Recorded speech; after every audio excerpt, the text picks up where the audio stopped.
안녕하십니까, 캡틴 카이로입니다. 오늘은 오랜만에 정리를 할 게 있어서 카메라를 켰습니다. 이집트를 지금 한 3개월 넘게 가서 비행을 하고 또 다녀오고 나서 이집트의 좋은 점과 나쁜 점에 대해서 나름대로 좀 생각을 해봤습니다. 첫째, 안 좋았던 점부터 먼저 얘기하겠습니다. 비자 문제. 장기 체류하는 주재원들 몇 년 되신 분들은 어떨지 모르겠는데, 저도 회사 간의 계약으로 일하러 가 있는 건데, 비자가 한 달 만에 익스파이어 됐다고 하고, 제대로 된 그 워킹 퍼밋도 없고, 비자 연장은 또 안 된다고 그러는 거예요. 그래서 거기에서 생각하는 컨셉이 좀 다르더라고요. 결국은 한 달 이후에 출국 시에 뭐 페널티를 부과하면은 그걸 돈을 내면 되니까 뭐 문제가 없다는 식으로 회사에서 그래서 그냥 그렇게 있다가 왔습니다. 실제로 출국하면서 US 달러를 가지고 사무실에 찾아가서 출입국 사무실에 찾아가서 어떤 창구로 가서 달러를 지불하고 그 지불한 영수증을 가지고 와라. 그래서 35불을 가지고 내고 그 영수증과 함께, 지금 영수증이 여기 있죠. 사진 보여드립니다. 그걸 제출하고 그리고서 이제 출국이 가능했습니다. 둘째, 이게 핸드폰 심카드 문제인데요. 가면은 심카드를 사는데 그게 한 달 만에 비자하고 연계돼 있어서 비자가 한 달 만에 익스파이어 됐으니까 심카드를 바꿔야 된다는 거예요. 그 심카드를 바꾸면은 또 돈이 들어가고 그 다음에 전화번호가 바뀌고, 그래서 어찌어찌 사정을 해서 처음에는 2달 동안 같은 번호를 쓰긴 했어요. 근데 또 그 핸드폰 그 대리점마다 얘기가 달라서 두 번째 간 데서는 2달 만에 갔더니 거기서는 도저히 안 된다, 이제 바꿔야 된다. 결국은 심카드를 바꾸고 전화번호를 또 바꿨습니다. 그래가지고 이게 요금 납부가 온라인으로 되는 시스템도 아니고 대리점 직접 찾아가야 되는데, 통신사 창구로 가서 내가 2달치, 3달치를 한꺼번에 내면 안 되냐니까 뭐 안 된다는 거예요. 그러니까 여기는 약간 우리가 일본 가서 살짝 번거롭듯이 옛날식 그런 운영 방식, 그리고 대포폰이나 이런 거 방지를 위해서 그런 걸 수도 있고, 그래서 전화번호가 한번 바뀌니까 그동안에 썼던 그 회사에도 또 얘기해야 되고, 우버나 인드라이브 이런 택시 부를 때도 그 번호도 다시 등록해야 되고, 탈라바시나 아마존 같이 그 음식 배달이나 물건을 우리가 쿠팡에서 사듯이 타오바오에서 사듯이 그런 데도 다 정보를 업데이트해야 되는 번거로움이 있었고요.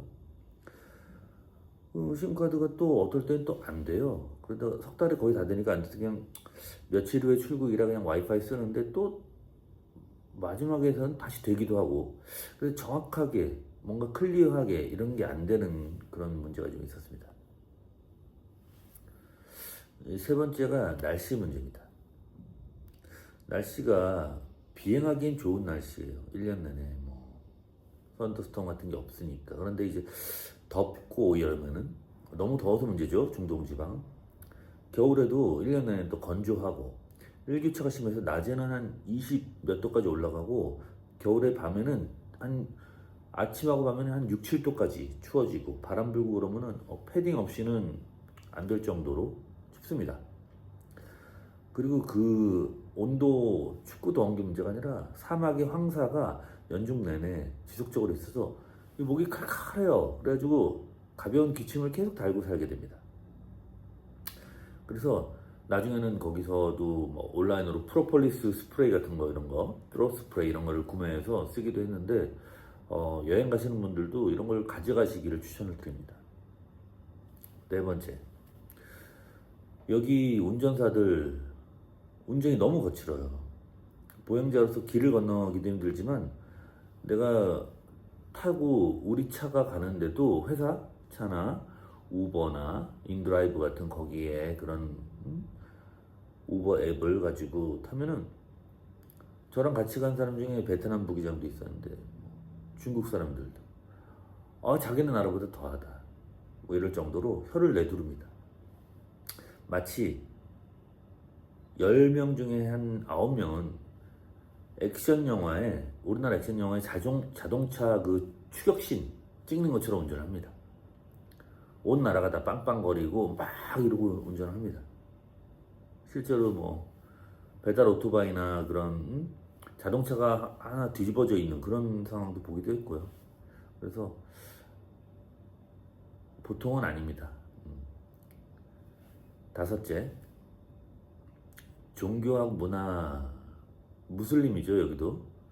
그래서 이제 새벽 한 4, 5시 되면은 벌써 하루에 5번인가 기도를 하는 게 무슬림에 있기 때문에, 시골 이장님 그 방송하듯이 그 호텔 주변에서도 그런 방송 소리가 나와요. 아, 지금 기도할 시간입니다. 기도할 시간입니다. 그러고서 랄랄랄랄라 무스타파 이런 노래처럼 약간 그런 식의 기도 동료 방송과 그 다음에 아랍 음악까지 이렇게 나오고, 그 다음에 또 당연히 여기 술과 돼지고기가 금지돼 있죠. 그 종교로 인한 문화적인. 그래서 한국 식당 가도 돼지고기 있긴 한데 뭐 그렇게 다 냉동이고 유통이 쉽지 않으니까 엄청 맛있진 않아요. 술도 그래서 소주 PT병 뭐 이런 600ml짜리가 35불인가 한 5만 원 정도 할 정도로 비싸고, 그냥 맥주 같은 거는 뭐 그래도 그럭저럭 뭐 먹을 만한 가격인데 그렇습니다. 자, 6번째, 시큐리티 문제입니다. 좀 심하게 여기저기 경비가 깔려 있어요. 감시 사회 같은 그런 피곤함이 있습니다. 예를 들어서 비행 갈 때도 출근해서 공항에서 비행기까지, 공항 청사에 도착해서 한 번, 중간에 제대로 한 번, 비행기 게이트 앞에서 한 번, 엑스레이를 3번 합니다. 근데 주로 그 무슬림 폭탄 테러 그런 거를 방지하기 위한 대폭탄 테러 검사가 주 목적인 것 같긴 합니다. 피라미드 입구에서도 제가 근데 블루투스 마이크도 압수당하고 뭐 유튜브 찍는 거에 대해서도 뭐 약간 이렇게 자제해달라는 약간 그런 식의 얘기를 들었고, 그 콥틱 교회 지역이나 그런 데도 이제 테러 같은 게 있을 수 있고 하니까 실제로 역사적으로 있었고요. 그래서 전경차 같은 게 있고, 그런데 그 초소 전경들이 이렇게 감시하고 있는 거는 직접 찍으면 좀 뭐라고 합니다. 못 찍게 합니다. 약간 피곤한 게 있죠. 그리고 7째, 한국 음식이 비쌉니다. 교민 숫자가 적고 한국 음식이 비싸고 소주도 아까 비싸고, 로컬 이집트 아랍 음식들이 육식 위주라서 느끼하고 퍽퍽하고, 이 샐러드 같은 게 있긴 있지만 좀 별로 와닿지 않죠. 그래서 김치가 확 그려지고 고추장, 이 고추장 그 팔도 비빔 고추장 소스나 이런 거, 초장, 고추장 이런 거 꼭 가져가야 됩니다.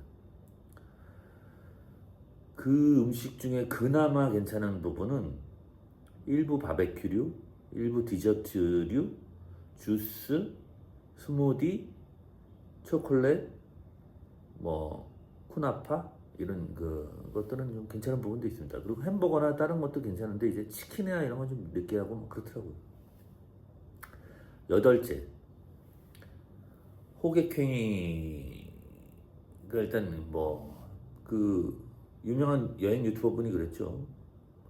아, 인도보다도 이집트, 중동 지역이 더 힘들었다.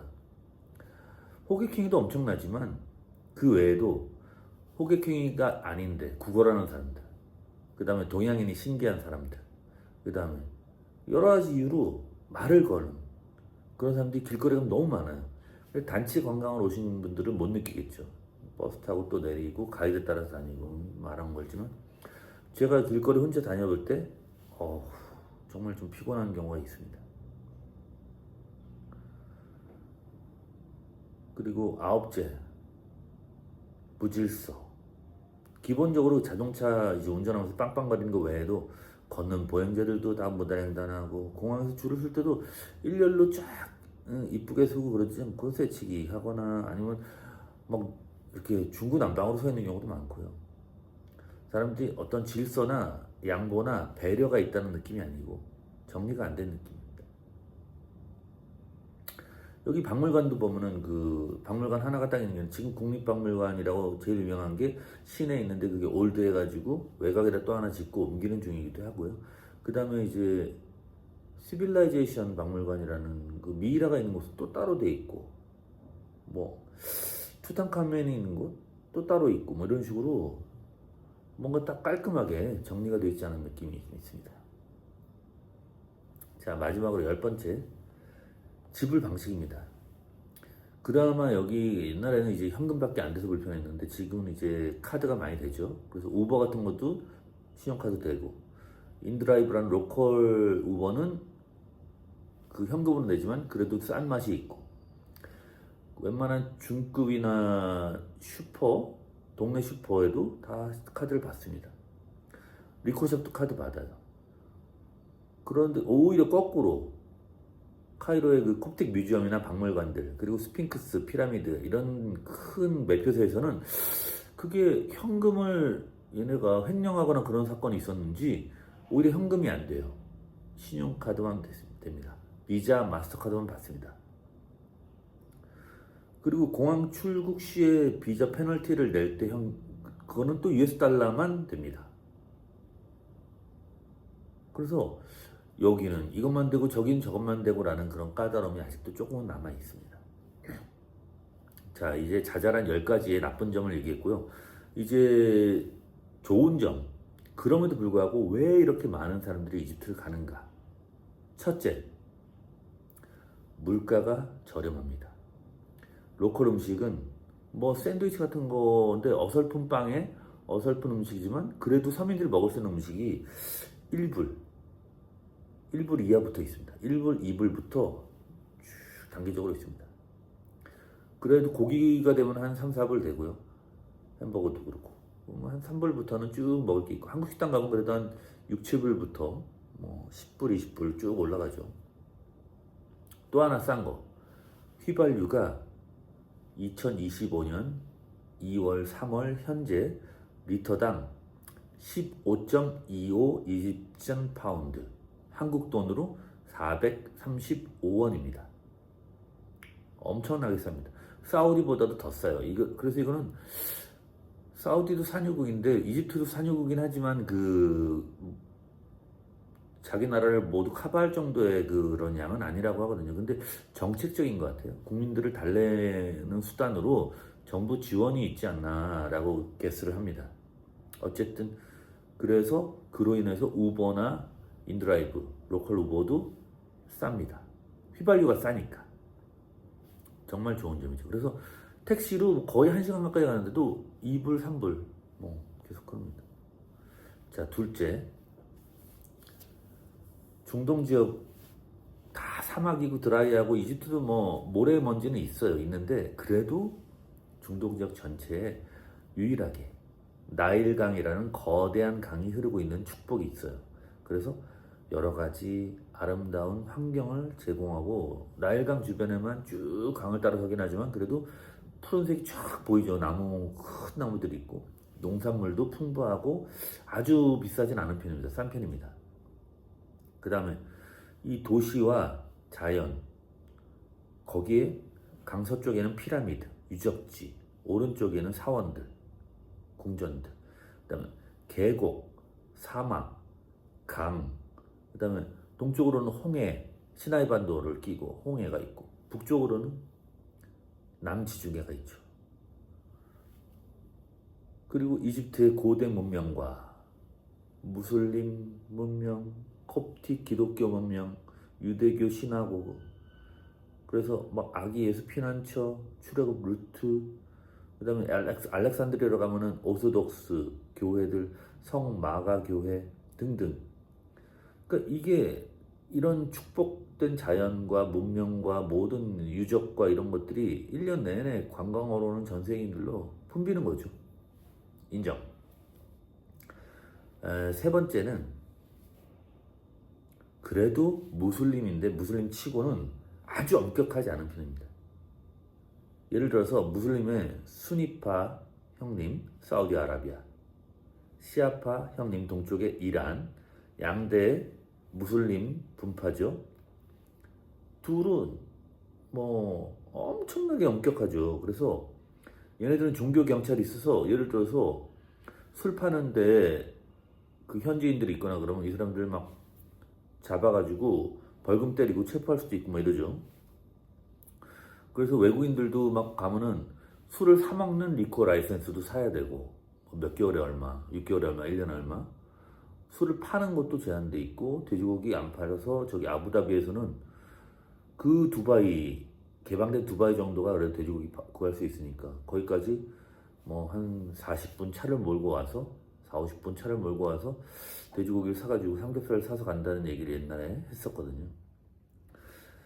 그런데 이제 사우디나 이런 사람들이 그래서 물가도 싸고 약간 느슨하고 그러니까 북쪽에는 레바논, 서쪽에는 이집트, 남쪽에는 예멘 이런 식으로 이집 그 같은 무슬림 안에서 느슨한 곳으로 여행을 가서 살짝 일탈도 하고 뭐 그런다는 얘기가 있습니다. 그러면서 이제 싼 물가도 즐기고 관광도 하고 뭐 일타 이피 하는 거겠죠. 그래서 중동에서 그런 비공식 도피처가 되는 곳, 엄격한 나라에 비해서 이제 그 시나이 반도에 홍해 리조트 같은 곳이나 이런 곳도 아주 멋지다고 합니다. 자, 이렇게 오늘은 이집트의 나쁜 점과 좋은 점을 알아봤습니다. 나쁜 점은 가짓수는 많지만 이 좋은 점 세 가지가 한 방에 있으니까 이렇게 많은 관광객이 오는 매력적인 곳이 아닐까 생각합니다. 이상 캡틴 카이로였습니다. 감사합니다.